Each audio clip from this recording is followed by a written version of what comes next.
No, don't say his name! Oh! Wait, did somebody just say my name? Oh! Guess it's time to write Thanksgiving 4. Oh no! Oh no! Oh god! Hey guys, my name's Dan, and today's reaction comes from Dead Meat. This is Critters Attack 2019 Kill Count, and we finally made it, the last movie within the Critters series. It's been a fun ride so far. I'm very curious to see what Zoran has to say about it, especially this is going to be his final time, at least for a while, that he's going to be hosting the Kill Count with James, making his triumphant return in the next one after this. Very excited to see what he has to say about it, and very excited to see how this movie was put together. But before we get into it though, please do check out all the links I have for you down in the description, or ways to support me. Then go on over and support Dead Meat if you haven't already. That link too will be down in the description. And lastly, the best and easiest way to support me is by going right below this video and clicking all those buttons down there, because I'm going to let you see future reactions that I do, daily ones in fact, but also helps my channel to grow. And without any further ado, let's go. Welcome to the Kill Count, where we tally up the victims in all our favorite horror movies. I'm Zoran, all out of bald jokes Gavoyich, and today we finish up everything I'm willing to cover on the Critters franchise with Critters Attack, released in 2019. It took 27 years to get new Critters content. Aside from this amazing Critters Bounty Hunter short film by the director of Thanksgiving 3, Jordan Downey. No, don't say his name! Oh! Wait, did somebody just say my name? Oh! Guess it's time to write Thanksgiving 4. Oh no! Oh no! Oh god! He's really a nice guy. He seems like it. Even though it took so long, when the critter quills rain, they pour. And we got two unrelated projects in 2019. First, there was this feature-length film, Critters Attack, and then there was the Go 90 turned Shudder TV series, Critters: A New Binge, which I would burn out of my memory if I could. Does anyone have a Men in Black neuralizer? I didn't even know it existed. Yeah, that'll work too. Oh, what are we talking about, Gremlins? Critters Attack is a quasi-reboot with new characters, a new setting, and new critter designs. Now I say quasi because Dee Wallace does make a return, but it's not entirely clear who she is. Her character's named Aunt Dee, but in an interview she said she was reprising the role of Helen Brown from the first film, and that the name change was for legal reasons. What a crock.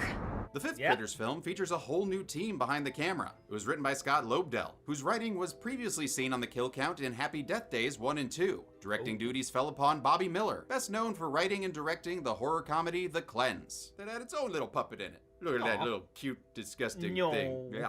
The shoot for Critters Attack, much like Critters 2, was an ambitious one. They tell you not to work with kids, puppets, shoot at night, and we did everything. As for the critters themselves, the Kyoto brothers did not return due to the low budget. But having gotten their start in low-budget films, they were happy to hand off the opportunity to someone else. Give it to the new guys on the block who will work really hard, give it the best they can, because for them it's an opportunity to do something, because work gets work. Those new guys and gals were Amazing 8 Productions, a Canadian-based company started by Werner Pretoris, whose credits include Deadpool 2, Peacemaker, and a personal favorite, the Snowpiercer TV show. And I wanted to say I 100% admire the commitment and work from the production and FX crew who gave this movie their all, even in the most difficult of circumstances. We had to bury 3 puppeteers underground. They would have to stay underground for the entire time that we were shooting. The movie's low budget also caused production to move to South Africa to take advantage of tax breaks, much like Tremors 5 and 6, though thankfully there's no sand for snow. Can you just pretend it's snow for me?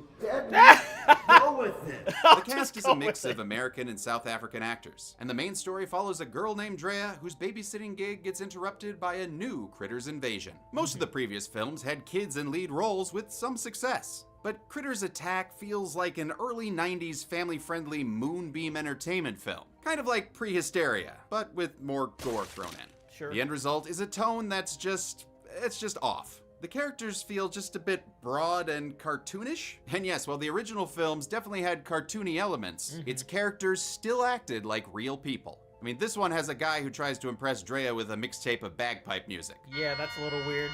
You're hitting So bad. You're really hitting it. It even goes full Gremlins this time around by introducing a good critter named Bianca. Not Gremlins. It's all pretty hokey, and a lot of the jokes are crappy, but in its favor, it's the first R-rated Critters movie, and they make the most of that rating by upping the gore with lots of practical effects. Will the first R-rated critters give us the blood we should only expect when accompanied by a parent or guardian? Let's find out and get to the kills. Alright, let's see what we got. The movie begins in Somewheresville, USA, where a shooting star lands on a nearby fog machine. A late-night sushi delivery guy named Kevin sees it while paying subtle homage to Charlie from the first film. At least, you know, if being a skinny dude on a bicycle counts as homage. Kevin follows the meteorite to discover it's actually a generic spaceship with a far too small hole for this red-eyed creature to come out of. But that doesn't stop it from escaping and killing the sushi man by pulling him off screen. If only he'd been skilled in the art of unagi. The next day, we see Kevin's body moving, but I didn't mess up putting him on the count. It's just some critter babies hatching out of his dead body. I guess this movie's krites skip the nonsensical multiplying egg phase and just hatch right out of their host. Seems familiar. The proud Papa Balroni watches his little meatballs from afar. Ah, they grow up so fast. Literally, as they are now full grown and ready for snackies. Director Bobby Miller knew that they had to keep the critters practical. I think fans of the movies would have shot me in the street if we came out with CGI critters. Oh, what? Oh, no, whoa, no, whoa, I totally whoa, wouldn't have done that. whoa, Where'd whoa, this come from? Whoa, Zoran!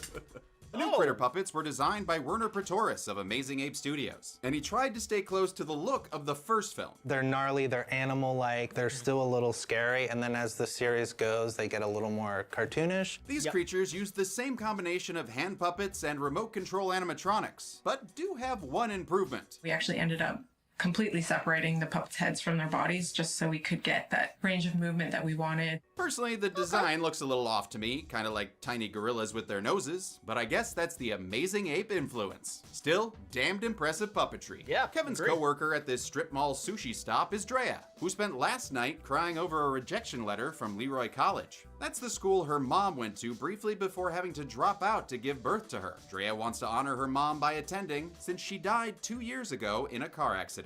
Because of that, Drea lives with her uncle Sheriff Lou, who's well-meaning but has a hard time relating to her and her 12-year-old brother Philip, who's obsessed with aliens. As proven when he uses this Disneyland map to tell his uncle where they may have landed last night. Were they butt naked? You know, if they're butt naked, it's quite funny. I mean, alien boobies are funny, especially if there's 3 of them. Drea has to deliver a sushi order to Leroy's campus, and after taking a moment to mourn her mom, she gets out to search for literally anyone. Why? Why is this college campus empty? I don't understand how you got rejected. Admissions seem to be low. Eventually, a guy shows up looking, James said to say, straight out of Imperium? Did I say that right? Oh, yeah. I see it now. With this strong chin chappy and his dimples, you could lose Totally your see keys it. in. This all-American reference Gregory there, James. Sachs is played by all-South African actor Tristan de Beer. Drea drinks in de Beer like she's at a De Beers game until she runs into an old friend named Mandy, who's here to provide awkward hugs and receive clunky exposition. Well, you got into our dream school, and I didn't. Since Mandy feels bad for Drea, she tells her about a job babysitting a professor's kids. Drea doesn't want to join the Babysitters Club at first, but since it might help her get admitted to the college, she relents and takes the job. And now there's a guy camping in the woods. All right, well, this is Outdoor Dougie, a self-styled influencer who we met earlier at the sushi restaurant. I just got some new merch for my online store. Outdoor Dougie Stress Ball. What kind of shameless person plugs their merch like that? Oh, no, go away. Dougie is distracted by this clever critter and attacked from the side before quickly being dragged off screen. Though Bye-bye, thankfully, Dougie. we do get to see the aftermath of the kill as they chow down and make more critter babies. Nom, nom, nom. Hey, I'm Doug, and I'm out of here. This kill was surprisingly shot during the day, with 3 puppeteers buried under a plywood platform covered in leaves. Good lord, puppeteers are badasses. I salute you. Somewhere else in America, we meet Dee Wallace's character who lives in a house of furry devils. Now, whether she's Helen Brown or a bounty hunter or, you know, someone who once tried to sex up Dean Winchester, we at least know she's some kind of high-tech Krite spy. A generic movie computer tells her that Krites have landed again, so she heads out to hunt. You know, after leaving her cats with a sitter, of course. Which one needs the insulin shot? Little Herrick. Well, that's a nice little nod to the director of the first Critters, Stephen Herrick. All right, Dee, see you later, alligator. Did not see that coming. The mutation. There's no time for legacy characters anyway. We've got new characters to meet, like Ranger Bob. Previously seen on the kill count in Leprechaun Returns. While bird watching, he gets burgle cutted. So he goes to clean up in one of those good old-fashioned American outdoor showers. A nearby Krite makes its way up this apple box shower caddy and offers to be Ranger Bob's loofah. It then exfoliates the life out of the Ranger, and Bob becomes a blob of blood. Bye there, buckaroo.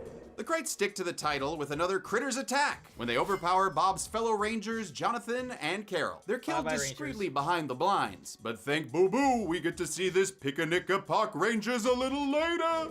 Looks like it's babysitting time as Drea arrives at Professor Lacey's chalet. The professor is ever so briefly played by Tanya Van Gran, previously seen on the kill count being forced to kiss Bert's son, Travis. Yuck, gross. The kids that Drea is babysitting are precocious nerd Trissy, whom Philip has a crush on, which is why he agreed to tag along. And then there's little brother Jake, who only communicates via text. So what makes him different than other kids today, am I right?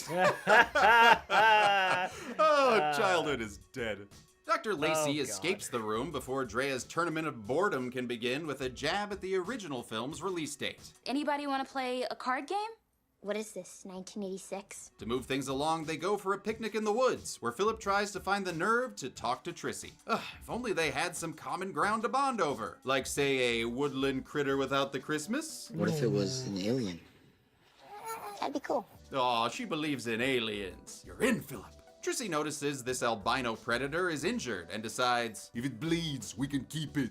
They then shove the puppet into her pack to make things easier on the effects crew, and it's there she shall stay for most of the film. On their way out of the woods, lead critter Scarface sees them taking the albino Krite with them. And why wouldn't they? An unknown animal with a mouthful of sharp teeth would make a great pet. Just, you know, top-notch babysitting, Drea. Scarface calls for Bubbles 2.0 to follow them. At least I think he does, since this is the only Critters movie without any subtitles for the normally chatty Krites. Apparently, when it came to talking, the higher-ups at Warner Brothers said, Critters don't do that. You know, like they were talking about Batman and oral sex. In any case, Bubbles hitches a ride inside their trunk. The other critters follow in a shot my friend Ben helped with. No, not Dead Meat Ben. Dude Bro Party star Ben Geely. He helped supervise production and roll some critters before disappearing into a bush like Homer Simpson. Unlike previous Critters films, these Krites aren't bowling balls covered in fur. Spoiler alert, they're basketballs covered in fur. The harem of globe chompers set their sights on a telephone worker with the best fucking reaction to seeing critters. Okay. The telephone repairman with perfect timing is quickly eaten by the critters in a very bloody kill. Another critter proves baldness is hereditary, presumably inheriting his scalp from the previous films. And it looks like its eyes are bigger than its ohms, as it chews on a wire that somehow takes out all the cell phone service in the area. Yeah, I don't think that's how cell phones work, but I'm sure you'll let me know in the comments. The outage then leaves Jake without his only character trait. Hey, Jake, what's the matter? No signal. I'm sorry, but did he put up his hoodie just so he could take it off with disgust a minute later? Oh, Jake, you shitty little unizoomer. They patch up the albino critter and decide to give it a name. How about Snowball? Simpsons did it! What about Bianca? I like that. Bianca? Why'd they name her that? You got any ideas, Dead Meat researcher Emma? I got nothing. Oh, good, because I can actually ask someone who worked on the film. My buddy, Dude Bro Ben. Okay, Ben. That's where the numbers are. He's over here. Oh, okay. Hey, Ben. Hey, Norm. Yeah, I was wondering, why did they name the good critter Bianca? Well, you see, in Italian, Bianca has several meanings. It can mean pure, as in pure of heart, like Bianca, our hero, or white, as in the color of her fur, which was chosen specifically to make her stand apart from the classic dark gray fur of the critters. Awesome. Very Bye, insightful. And very intrusive. Philip wants to remember the moment the franchise jumped the shark, so he grabs his phone from the car. And when he hears a noise coming from the back, he decides to look in the tunk, snapping a quick pic that he shares with his sister. It's blurry, but I think it's an alien. Seriously? You don't believe him? You are standing right next to one! God, you're worse than Scully. Well, if the picture didn't convince Drea, the real thing should, as it bites into Jake's leg, who reacts by just kind of standing there and screaming and not, you know, fighting back in any way. Luckily, Drea kicks it away, which is something the Kyoto brothers always hated in the previous films. In a scene, they're fighting a critters and they kick it or they hit it, and you say, no, there's a hand in there. They very easily make it out of the house, but Trissy wants to go back for Bianca, who, you know, can't move on her own for fear of revealing the puppeteer. Drea thinks Bianca could be dangerous, but Trissy's believing the strangest things and loving that alien. Drea then casually strolls back into the house to find bubbles everywhere and lots of globs of green, which means we can add our first pincushion of a critter to the count, courtesy of Bianca herself. She grabs the white Krite and gets back to the car, but I guess this is one of those cars from Blood Drive as it's leaking its plasma petrol, forcing them to walk to the police station to see their Uncle Lewis. They get there and fail to convince him of their alien experience since he refuses to look at the picture Philip took. Hey guys, why don't you just try showing him the alien you have in Trissy's backpack? Come on! Well, with Unky too drunky and skeptical for them, the kids decide to go to South Park for help. We're just gonna go see Chef. Sure, he'll be able to help us. Well, as long as the Super Adventure Club hasn't gotten to him first. Meanwhile, Aunt Dee has been using her royalty-free PKE meter to track down Krites and add 1 to the bounty board with her modified airsoft rifle. She finds the crashed spaceship and reveals that Bianca the Good Critter is actually an alien queen. Hello, Your Highness. This joke seems familiar. In an attempt to redeem his character, Uncle Lewis looks into things by drunk driving to the Lacey house. But hey, who's gonna pull him over? He's the only cop in town. He sees indirect evidence of alien creatures, then direct evidence of them when they ambush him. The critters force him into his car, where he turns on the police siren and discovers a weakness that proves that these attackers might be from Mars. The high-pitched sound causes this Spirit Halloween Krite to shake until it blows up in a great gloopy mess. The super intelligent creature beneath the car avoids destruction from this new plot device by chewing through the siren's power cord and then somehow climbing through the floor of the car, where he sits and wait to eventually reenact an urban legend. Hey kid, how would you like to own your very own Bianca from the movie Critters Attack? Ooh. Thanks. Oh. No thanks. Sorry to bother you. All right. Just take this. All right. Bianca, coming soon to a garbage can near you.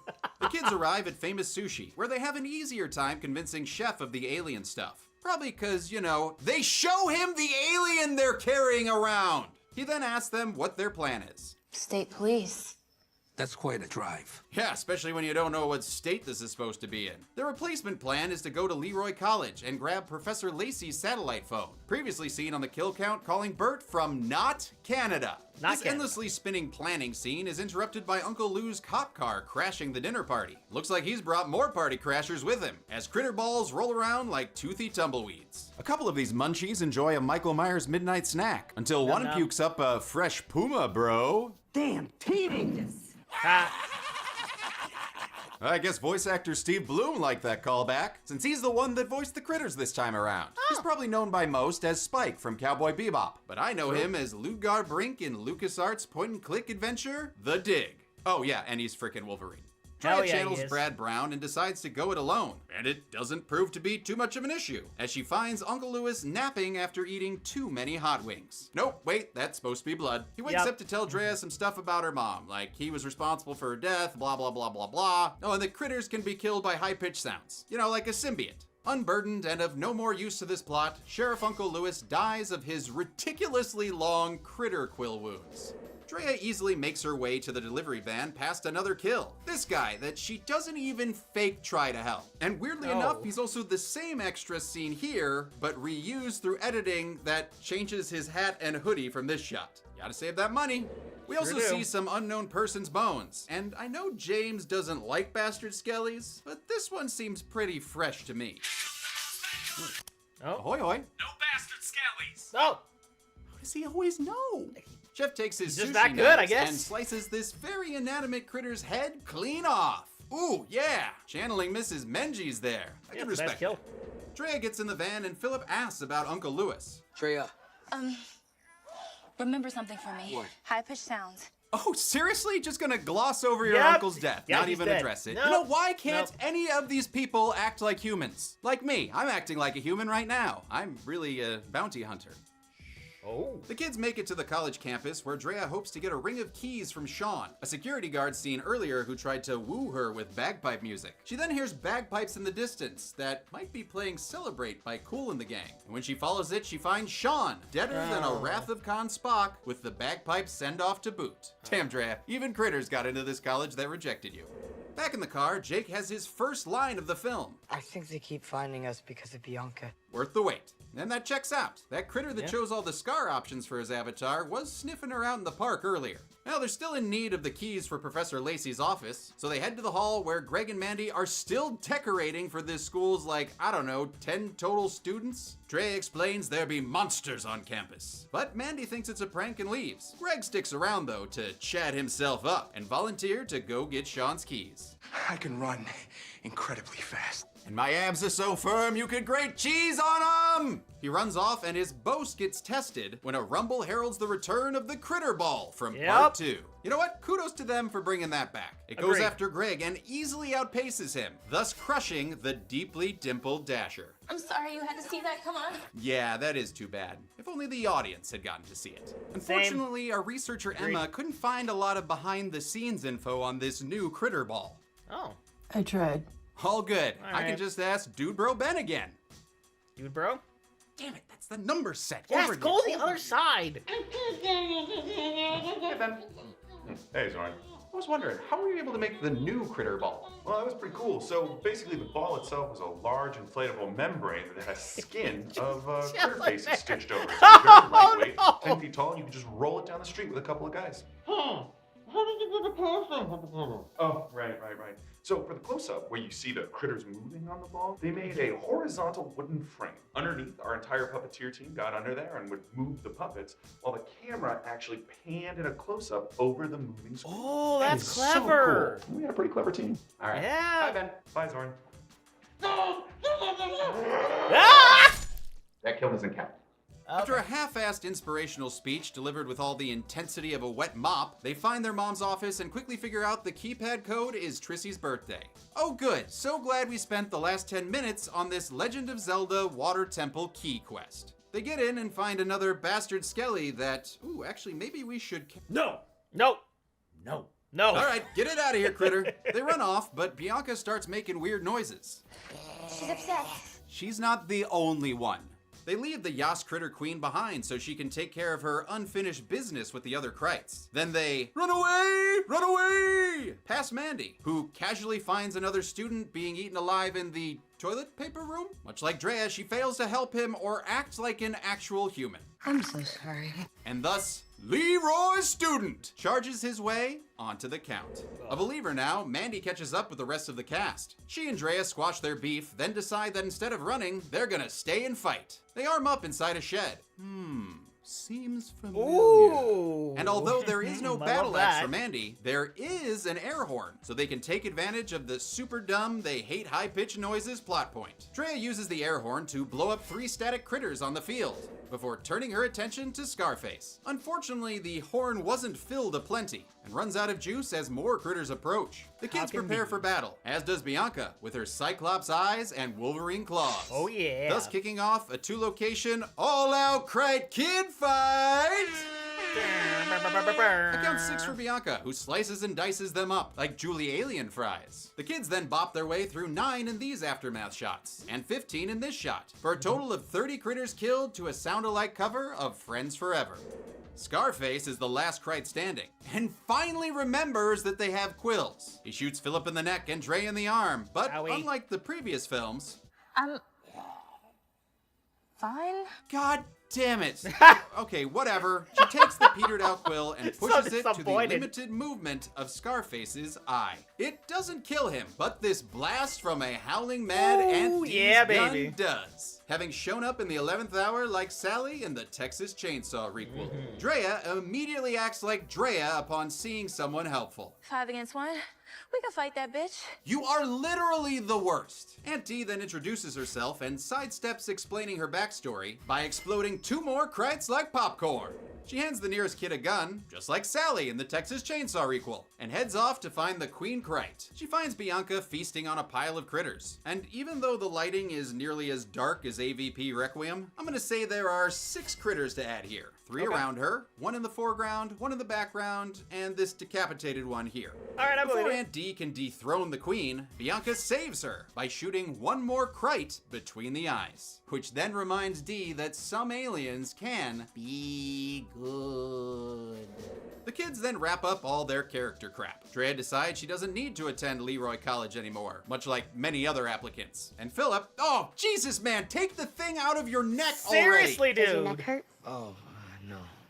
You guys are gross. Ugh, amen to that, Jake. And Yeah. thankfully, it looks like the movie's finally over. That is until the Critter Ball arrives, which was once an exciting thing for me to experience. It reverse Rockies down the stairs while Agent Dre and Agent K Can I Get My Money Now pause for dramatic effect before blowing up the Critter Ball with After Effects tutorial flair. And honestly, because I don't care anymore, I'm just going to add the same 804 critters calculated for the last ball.